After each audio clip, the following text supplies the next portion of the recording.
Yo! Ako si Zaki at eto na naman ang panibagong episode ng Zaki Reacts.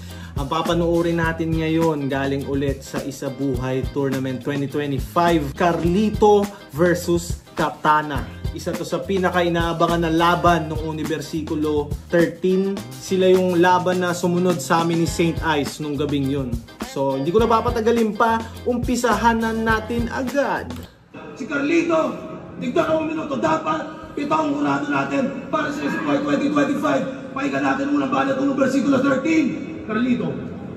Second stage, third appearance, nagka-clearance, mga lampat, rampage, mag-close yung distance, ano mga resistance, lalaspat, fast-paced, agarang ulti, alas Shinigami, lalapag, Shinigami, lalapag. Buhay Tourney, Byakuya, Katana ay ilalaglag, bangkay, naumi. Byakuya, Katana ay ilalaglag, bangkay. Hindi ako masyadong pamilyar sa anime, pero sa pagkakaalam ko, yung bangkay sa Bleach ata yun eh. Bangkay.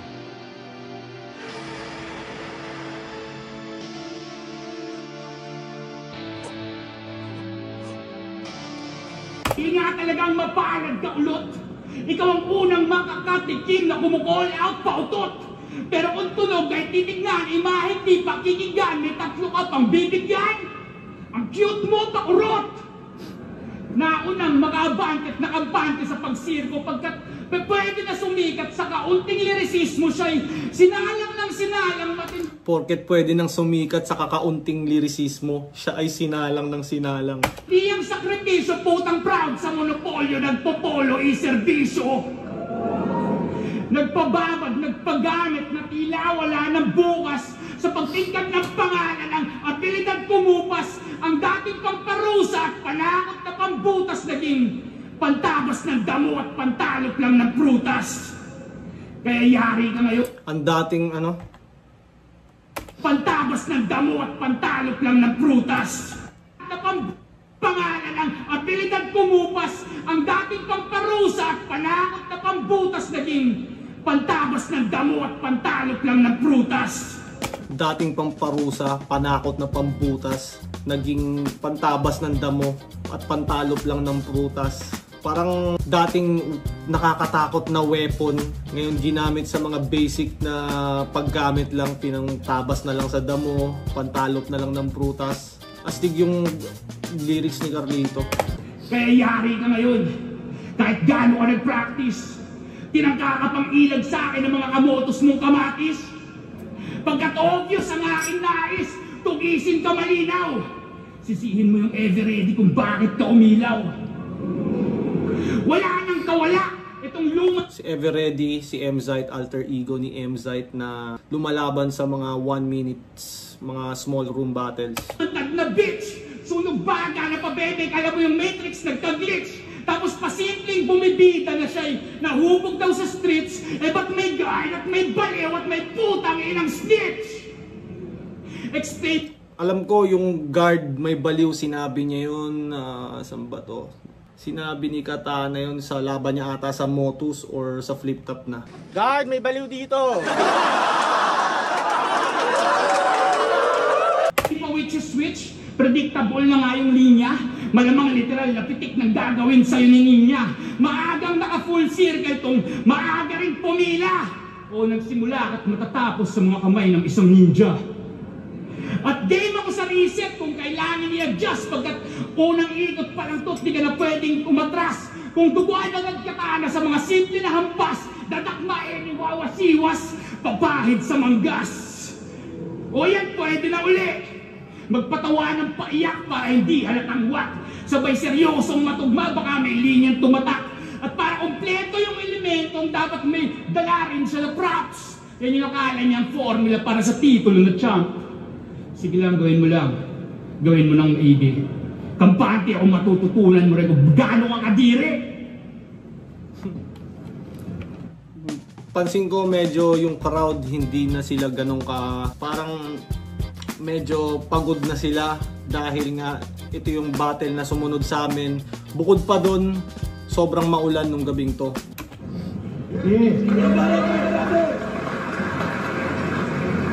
Second round ng isa buhay. Teka, parang may nakakapagtaka. Hindi ata ito yung left field na inaasahan ko na makakasampa. Kung nung huling laban mo gamit yung bonnet, tamang nakachamba ka. Panoodin nyo ngayon kung paano ko tutanggalan ng maskara. Game? Kasali ka na naman. Ano yan? Isang dekadang baka sakali. Kung tutusin, ang tagal na niyang deserve mag-champion. Patanga-tanga lang palagi.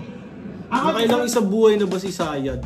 Walang way na ma-check yung standings, yung pinaka-accurate na ano. Saan ko kaya mahahanap yun, yung standing ng isang, or yung times ng pagsali? Kung kaya itong quarters, siguro, not bad, unang sali pa. Eto, laglag nung 2015, 17, 18, 19, 23, tangin ang dami ah.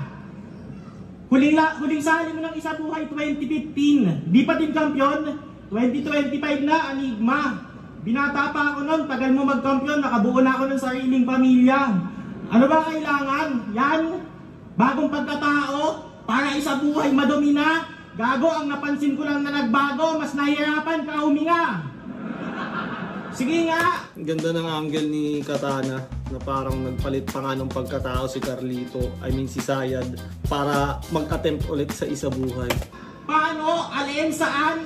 Ano nga ba ang pinagbago? Kung nananatiling sana huwag ka makalimot, sentimiento sa'yo ng mga tao. Sige, Sayad nga ba o Carlito? Bakit pa kailangan makipagtalo kung tunay na pangalan mong Rizanong malalagay sa obituaryo? Panahon na nga pa ni Carlito? Ulol, di mo ako mabubola kahit konti. Alam kong nagbonet ka lang ulit para makalimutan namin yung Pochi. Hindi, alam nyo ba't siya nag-type ng mukha? Pochi, parang narinig ko sinabi ni ano yun ni Lipcram ata kay Sayad. Pagdukot mo sa yung bulsa, biglang may nalaglag na Pochi. Di ba? Tangina, horror core kang hayop ka tapos may Pochi sa bulsa. Gusto niya kasi talagang mag-taglish ng upgrade, got nailed, sumayaw-sayaw sa stage. Gusto niyang gawin niya ng maginhawa. Kaso hindi siya komportabling yung cutie Sayad, tuluyan sa ating ipailala. Gaganto-ganto ka, tas may takip mukha mo, kasi tangina mo, nahihiya ka. Tas lahat kami damay sa inventong pagkatao, kami pa tong maikisama. Hinasel mo pa kami no? Di ka naman huhusgahan. Para ang gago. Kung kailan ka tumanda, tsaka mo iniisip yung iisipin ng ibang tao. May kung kailan ka tumanda, saka mo pa naisip yung iisipin ng ibang tao. May naglaplapan nga dito, pinabattle pa din. Kahit sa mata medyo mahapde. Okay lang sa amin, okay lang sa amin, tatanggapin ka pa din namin, okay lang sa amin, kahit Sayad na medyo malandi. Yung naglaplapan na yun, si Sir Deo at Shaboy, ginanap ata yun ahon. Ang daming nadisbayan nung gabing yun. Kumbaga maganda na sana yung laban until the part na naglaplapan si Sir Deo at Shaboy. Ang daming natanggap na backlash ng flip top noon, ang daming hate comments na nabasa ko sa battle na yun na kesyo masagwa. Nagpalit ng pananamit, nagpalit ng pangalan. Hindi nyo pa ba nahuhuli? Yung bagong pagkatao, pinipilit sa atin na lahat tayo sumangguni. Alam mo kung sino yung mga ganyan? Mga astahan mo, pre. Para ang transgender, nakakapakabit pa lang ng puke. Hindi ako sumali para umintindi ng kabaklaan. Battle ang pinunta ko dito. Kung tingin mo makakapagtago ka sa likod niyan, ngayon mo malalaman yung mali mo. Hindi masasalag ng bonnet, mga papamukha ko sa'yo, iho. At walang silbi ang pagpapalit ng pangalan, wala akong sinisino. Ano nga bang bahala kong patayin? Yung Sayad nga ba na bandido? O yung gawa-gawang persona bang dapat makastigo? Bahala ko nga ba itong tanggalan ng maska? Kaya nga ba ako nandito? Ikaw mismo maglalabas kay Sayad, hindi ako kaya ni Carlito. Papansin ko kay Katana, magaling siya sa build-up ng Ender. Kahit sa mga ibang battles niya, okay yung build-up niya ng Ender.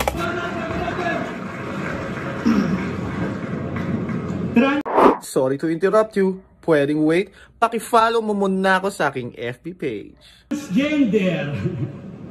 LGBT. Okay. Alam niyo ba pag ginugay niyo yung pangalang Vergel Jimenez, makikita nyo 2014 finalist ng I Am Pogi. Pero sa datang panglaslasan, mas salibangan epektibo. Nakaasa sa hiyawan, nasa lente ang resibo. Kung akala mo pulido ka sa reaction ko, well, you're fucked. Overhead yung palakpak, di ba? Bare-handed sword block. Napariyak na soplak tong nahinog lang din sa pilit as if maaabot ng katana ng aking putang inang isip. Magaan pa kung tumitik kung lumetra pa maoy. Million views mo ba consistent? Mabenta na ba doy? O nasurpresa ka pa boy? Mabenta na ba doy? Ba't biglaan ng lumo? Nasabi mo na yan kay 30? Kayo'y mula sa isang puno na pareho lang sumubo ng mailakad papasok at akong huling pagsubok nitong pinalad na lamok. Mawawarat sa sapok, lalo't marupok pagkapanday, batong kalat kumatok, pataray magsalaysay. Isang atat na kalahok na naalok na kumbida para maranasan yung tuktok at bumalik sa umpisa. Second stage, third appearance, nagka-clearance, mga lampag, rampage, conclusion distance, sa mga resistance, lalaspag, fast-paced, agarang ulti, shinigami, lalapag sa buhay to, ni Byakuya, katana ay ilalaglag, bangkay, after bangkay. Parang inulit niya yung line niya nung round 1, no? Sayang lang talaga, hindi ako masyadong maraming nalalaman sa anime. Yun, check ko yun. Na-stuck ka na sa loop. Soul Society Restoration Demonstration of the Hook. 7th seal sa 7 heads na sa kaldero mag-regroup. Tas ingungudgud ko kay Verhelyong pang number 5 na soup. Hanggang sa maduwal, baka kakulangan sa aray, makumpuni sa tsamba. Sumisermon na banal, pumupustura na aral. For God's sake, mahiya ka. Mukha'y pinapakapal para makapagkalakal. Pero nung natalsikan sa laiba, yung katana ng atal. Nagtilas scuba diving sa taal. Hindi sa lake, kundi sa lava. At papunta na tayo sa ending. I'm still in the zone. Mukha ba mag-welding? Wow, my mind is blown. Winter is coming, Verhel. And let it be known, isa alam dagdag espada ang pandisenyo sa Iron Throne. Halos buong round ni Carlito, buong second round ni Carlito, walang reaction, no? Ewan ko kung hindi ba madama ng crowd yung mga sinasabi ni Carlito dahil umuulan, naririnig sa bubong yung bagsak ng ulan. Kaya medyo siguro hindi sila makapag-focus, hindi nila ma-enjoy.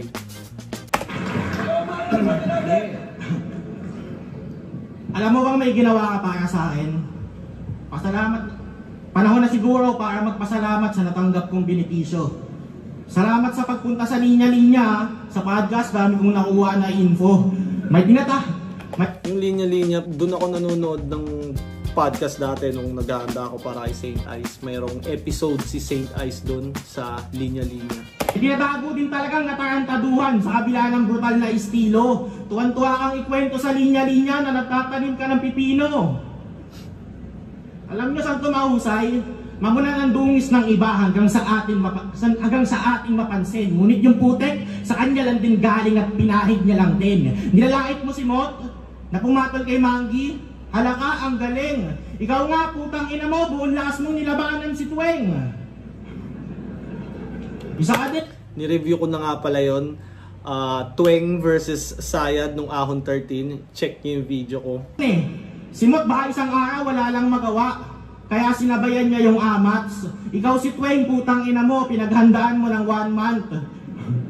Si Mot ilang linya lang Kumbaga tinapit lang ng konting mga letra.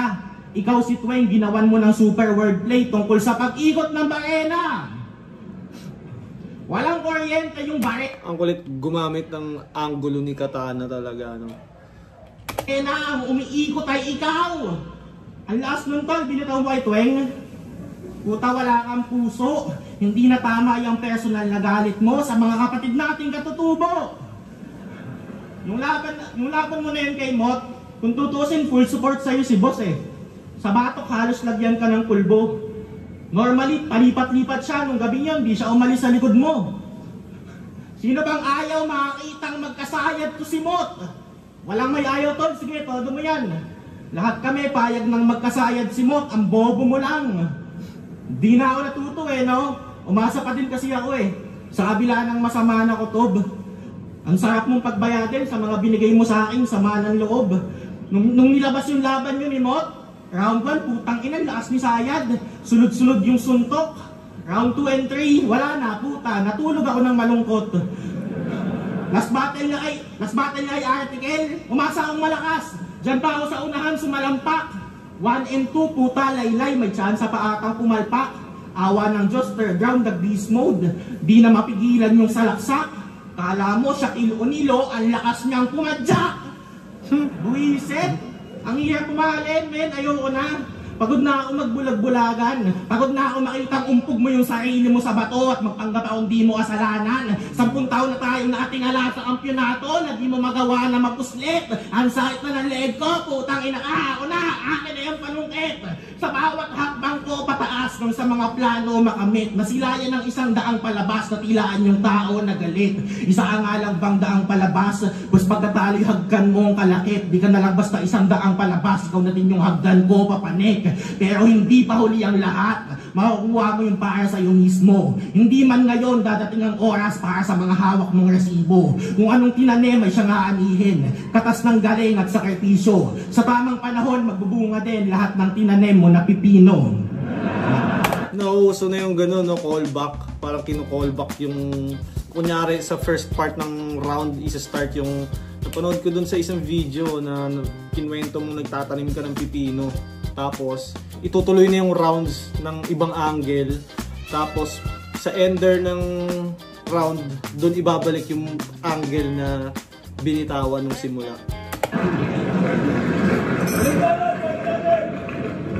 Wala naman akong tanim na pipino. Pero sige, patulan natin yung haka-haka. May sayad si Carlito, porque yung level pang calamity. Pero absolute ang apelyido. Paki-recalibrate mentality. Hindi ito alter ego, pero na-activate insanity. Ang nandito ay nandito mula sa alternate reality. Pero malamang may mga sayad dyan sa crowd na nakahalo, nagmamasid. Yung mula sa nakaraan, hanap balang maitatawid. Habang itaga ka sa lukuyan, baka kanina pa nasasamid sa tuwing nagsasalita ka tungkol sa mga bagay na hindi mo naman nababatid. Ang paksa ay katauhan, ano bang kailangan linawin?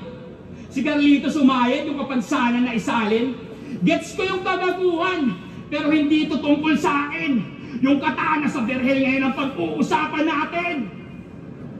Kasi Alfonso Miguel, ang real name, positibong, itong batang Las Piñas ay anak ng manginginom. Kung napalaki ng tama ang tanong na masakma, kung pinalaki ka ng may tama, hindi ka pa basawa. Sa mga bailenteng salita na tila walang tuldok at sa isang maling sagot, may lumalapat na suntok. Sa init ng alkohol o doon ka nalugmok. Sa lasenggong magulang kasagarang napukpok. Lagi niya sinasabi wala na siyang tatay. Pero nasa isip niya lang wala na. Yung outfit ni Carlito parang yung Spider-Man na hindi niya pa namimit si Tony Stark.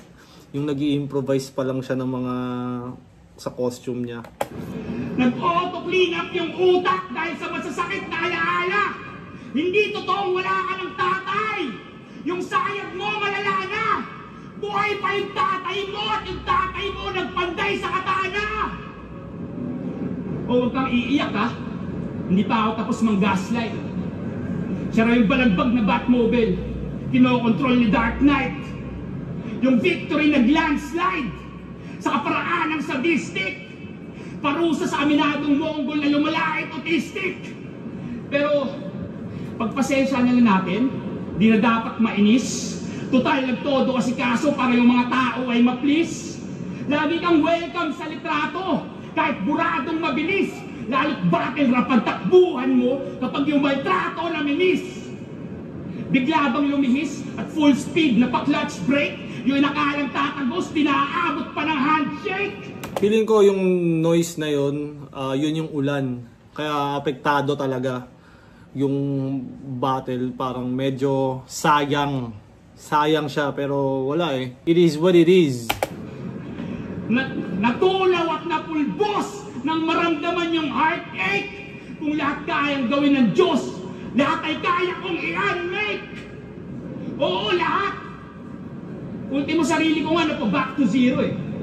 Kaya yung versikulo, panahon na ni Carlito.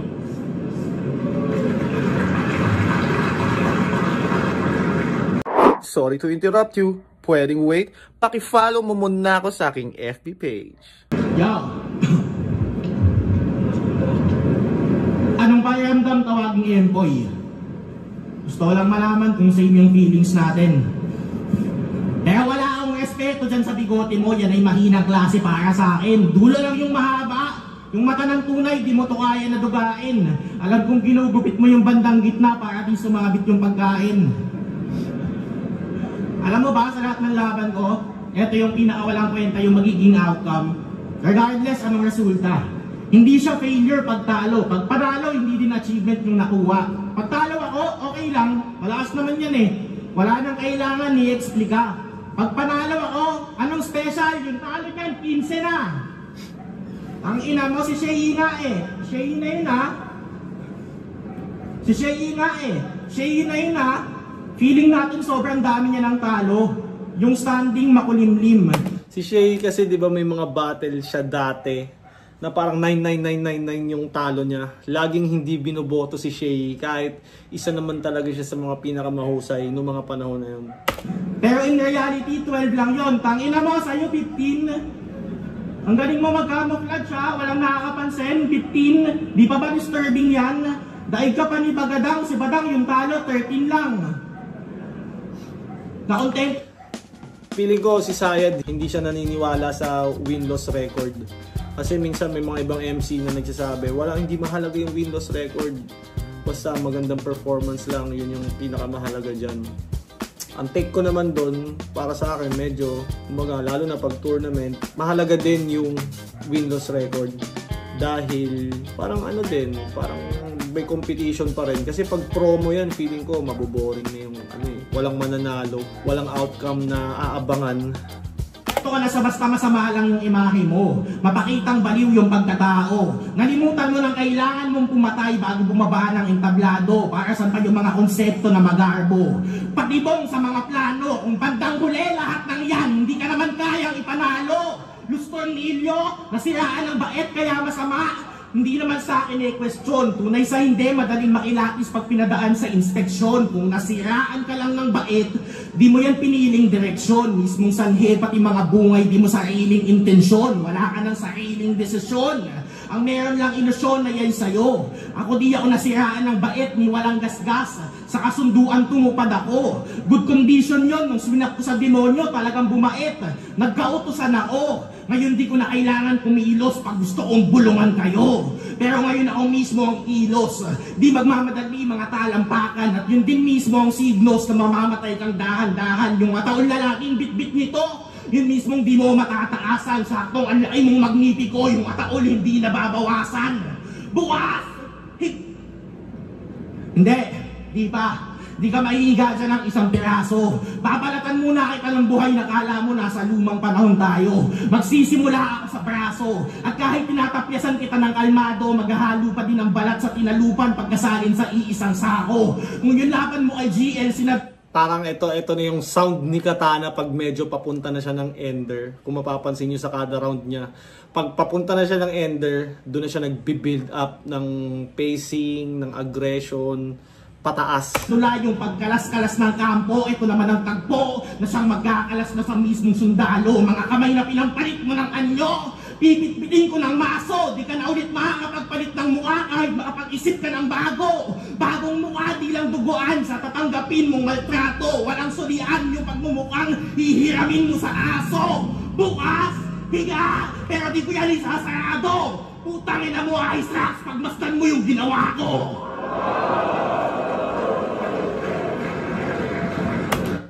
Yun yung call, parang minak niya yung signature line ni Sayad na bukas, sara. Buka! Higa! Sara! Tangina! Teka! Buka! Dura! Sara!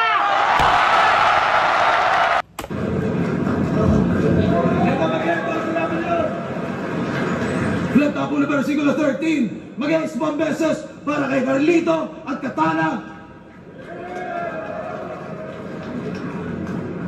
Shoutout sa lahat mga kasama natin dito. Pasensya na nga dahil sa ng ulan. Sana malinaw pa rin yun sa live at malinaw pa rin yun sa video. Pero ang bata ng Jurado, advancing sa buhay. 4-3. Pag-iyay para kay Katana. Kumbaga kitang-kita naman sa reaction time na napaka-ikli, laylay talaga. Dahil din nga sa ulan, kaya nahirapan din siguro sila magpa-hype ng crowd. Kahit may mga magagandang linya, sobrang hirap na magpa-react.